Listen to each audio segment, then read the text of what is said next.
Bonjour et bienvenue sur ma chaîne. On se retrouve aujourd'hui pour la boutique Les Kits de Corinne. En effet, Corinne m'a envoyé pour mon kit du mois de janvier la collection précieuse de chez Stamperia que vous pouvez retrouver en boutique. Vous pouvez également retrouver des kits exclusifs réalisés avec cette collection. On s'attaque maintenant à la couverture. Pour cela, j'ai utilisé de la cartonnette de 2 mm d'épaisseur et je suis venue découper plusieurs morceaux. Ensuite, ces morceaux-là, je les ai recouverts d'un scotch craft. Mes cartonnettes, elles mesurent 15,5 cm de hauteur. Le fond et le devant mesurent 12,5 cm de largeur. La tranche mesure 4 cm. Et pour le rabat, il m'a fallu une tranche de 2 cm de large. Pour le rabat qui est découpé en forme d'enveloppe, je vous mettrai un schéma de coupe. L'idée de cette couverture, c'était d'avoir une couverture rigide en cartonnette qui reproduisait le format d'une enveloppe pour répondre un petit peu à la thématique des pages, des bases de pages. D'abord, je suis venue encoller le papier de collection sur la tranche. Je marque bien mon pli au milieu. J'ai fait une grosse erreur sur ma cartonnette. C'est que j'ai pas laissé assez d'espace entre mes cartonnettes avant de mettre mon craft, ce qui fait qu'à la fin, avec les épaisseurs de papier, ma tranche, ça tire un petit peu et ça vient un peu déchirer le papier. Donc laissez bien un bon espace entre les cartonnettes. En général, pour une cartonnette de 2 mm, il faut laisser 5 mm, donc 2 fois l'épaisseur de la cartonnette plus 1 mm de sécurité. J'ai pas du tout fait ça, j'ai fait vraiment une grosse erreur et je m'en suis rendu compte une fois mes papiers découpés, donc je voulais pas recommencer. Mais c'est vrai que j'aurais vraiment préféré que mes cartonnettes soient un peu mieux espacées. Bon, ça ne m'empêche pas de continuer. Je viens d'abord coller mon papier de collection. Donc, vous laissez dépasser le papier à peu près de 1,5 cm en haut et en bas pour pouvoir coller le rabat en dedans. Vous collez d'abord la tranche et ensuite par-dessus, on viendra superposer les papiers sur les couvertures, donc sur la base qui est donc à la base et devant. Donc, j'ai d'abord collé ma tranche et puis là vous voyez sur le rabat en forme de pochette, enfin d'enveloppe, de rabat d'enveloppe, je suis venue découper un grand morceau de papier de collection qui va englober et la tranche et mon rabat.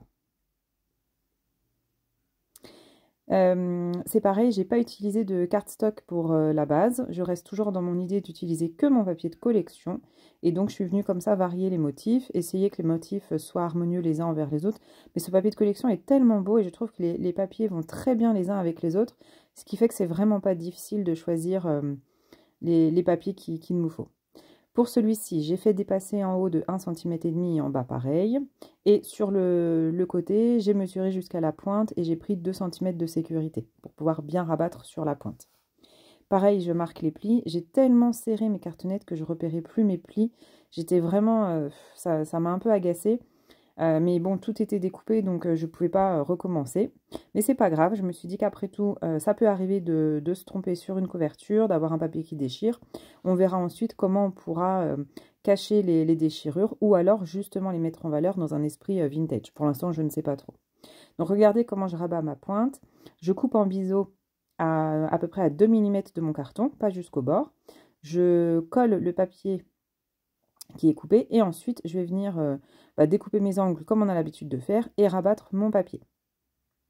Donc ça c'est top, ça nous laisse aussi imaginer qu'on pourrait faire des découpes pas du tout droites, pas de rectangle, pas de carré, mais des découpes arrondies, des arabesques sur nos papiers de couverture. Donc ça serait le top. Justement, je suis en train de m'entraîner et j'essaye de trouver des tutos pour faire du cartonnage parce que c'est quelque chose qui m'intéresse de plus en plus. Et donc j'aimerais bien expérimenter les techniques de cartonnage. Donc on vient rabattre sur notre cartonnette. La colle que j'ai utilisée, elle est top parce qu'elle a une adhésion assez rapide.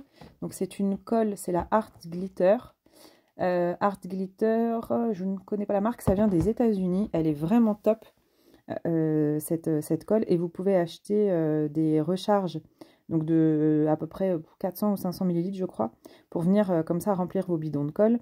Elle est idéale pour coller ce papier sur le craft, là, qui est vraiment une surface qui glisse un peu. Donc elle est vraiment bien. Et l'avantage, celle-ci, c'est qu'elle ne colle pas au doigt. Donc voilà, vous pouvez l'utiliser. Elle a une prise immédiate, il n'y a pas besoin d'attendre. Je n'ai pas utilisé de pince pour maintenir mon papier. Ça a très bien collé. Alors pour l'aimant, je l'avais creusé dans mon carton. pour pas qu'on le voit en relief sous mon papier de collection.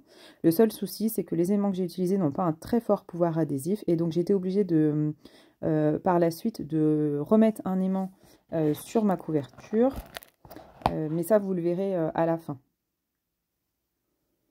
C'est vrai qu'il faut compter l'épaisseur du carton, l'épaisseur des papiers, et les aimants que j'ai sont vraiment pas top. J'ai trouvé un fournisseur d'aimants au salon de Chartres. J'en ai pas acheté, par contre j'ai vu la démo.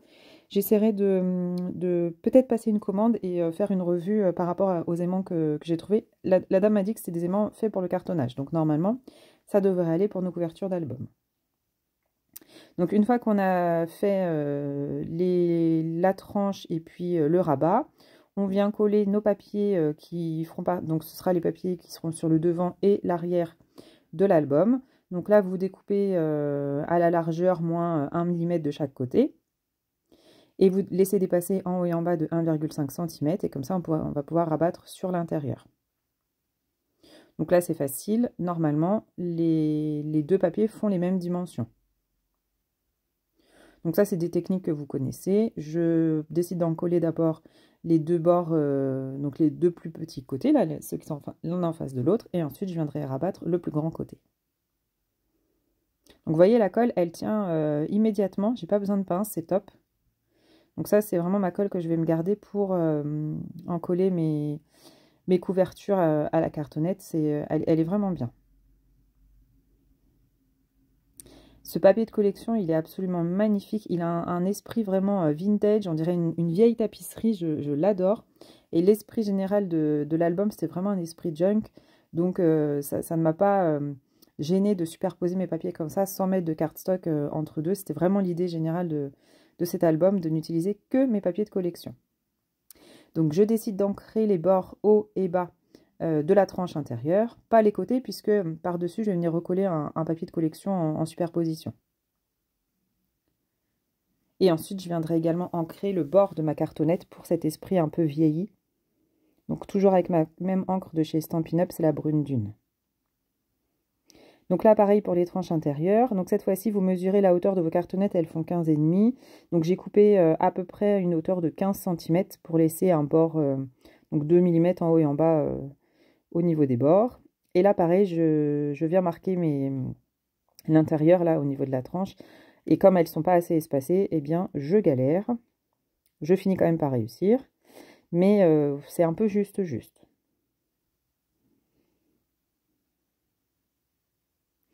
Donc, pour les papiers de collection, j'ai gardé les mêmes papiers sur les tranches intérieures et extérieures. J'aimais beaucoup ce papier avec les partitions, c'était beau avec ce fond blanc là, comme ça vient un petit peu atténuer ce côté très fleuri et très chargé de l'autre papier. Donc là, vous voyez, ouh là là là là, j'entends le papier qui craque, je me dis, oh là là, la cata. Bon, finalement, c'est pas si cata que ça, mais il y a un moment, je suis obligée de, voilà, tant pis, le papier, il a craqué, mais il y a un moment, c'est plus possible, il faut que ça ferme. Donc, je me dis, bon, c'est pas grave, je vais venir ancrer, et puis je viendrai ou masquer ou accentuer le côté déchiré, je ne sais pas. Et là, vous voyez, voilà, ça n'aimante pas parce que il y a trop d'épaisseur. Donc, ce que je vais faire, système D, je vais rajouter un aimant sur la couverture. Ça, on le verra après. Donc là, vous voyez, je suis venue remesurer parce que quand on fait du cartonnage comme ça, il vaut mieux remesurer à chaque fois. Donc, je suis venue remesurer et je regarde dans les papiers qui me restent quel papier je vais venir mettre à l'intérieur. Bon, comme c'est très bariolé avec tous ces papiers, cette fois-ci, je décide d'utiliser un seul et même papier de collection pour venir décorer l'intérieur de mon mini. Enfin, pour mettre sur les bases de la cartonnette. Donc, je découpe tout ça, j'encre tous mes bords. Et voyez, on aura le même papier à l'intérieur. Donc, il y a une espèce de continuité qui fait que la lecture, quand on ouvre l'album, il y a un côté un peu logique, c'est un peu plus harmonieux. J'ai préféré procéder comme ça. Après, les papiers de collection, vous mettez ce que vous voulez. Hein. C'est vraiment au choix. Donc, vous voyez, j'ai utilisé celui qui est au dos de la couverture. J'en profite à fond parce que vraiment, tous les papiers sont super beaux et les blocs de papier de chez Stampin' sont faits de telle sorte que vous pouvez tout utiliser. Vraiment, c'est top.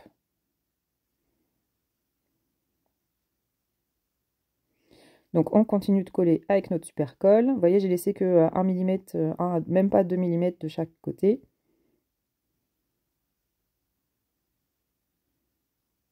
Et ensuite, pour le rabat en forme de pochette, là, je vais venir prendre des mesures.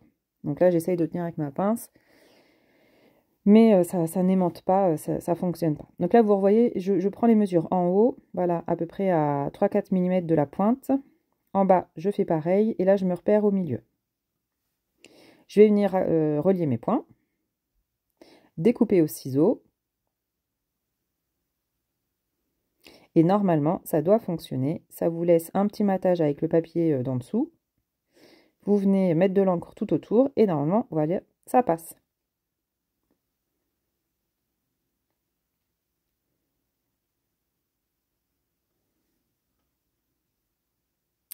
Donc pareil, je viens coller tout ça.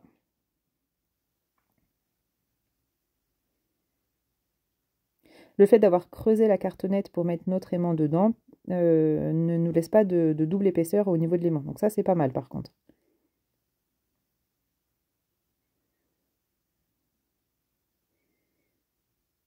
Donc cette fois, je décide d'ancrer également mes cartonnettes. Pourquoi on ancre les papiers? En fait, je trouve qu'en ancrant les papiers, ça harmonise l'ensemble. On voit moins les papiers, on distingue moins les papiers les uns des autres. Il y a une espèce d'harmonie avec tous ces papiers qui vont très bien ensemble. Et puis ce côté ancré permet justement d'harmoniser tout l'ensemble. Voilà, donc vous voyez, je rajoute un aimant. Et je viens coller ensuite le fond de mon album, enfin mon album sur la page du fond. Donc là, j'ai commencé à décorer avec les die cut, les éphéméras autocollants et les décorations qui étaient sur le grand bloc 30,5 par 30,5. Donc il y a des pages, des tags, des pochettes. Vraiment, c'est un album avec 1001 cachettes. J'aime beaucoup l'esprit. Et les éphéméras un peu dorés, là, comme ça vient comme ça rehausser et prendre la lumière et c'est pas mal. Donc, vous voyez, à l'intérieur de mes enveloppes, je ne les ai pas collées involontairement, c'est fait exprès. Et je suis venue y glisser des cartes, des tags, et ça tout au long de l'album. Donc voilà pour la structure extérieure, la couverture. Maintenant, il me reste à le décorer, mais ça, vous l'aurez vu dans la première vidéo où je viendrai vous présenter l'ensemble de l'album. J'espère que le tuto vous aura plu et je vous dis à très vite pour la boutique Les Kits de Corinne. Bye bye!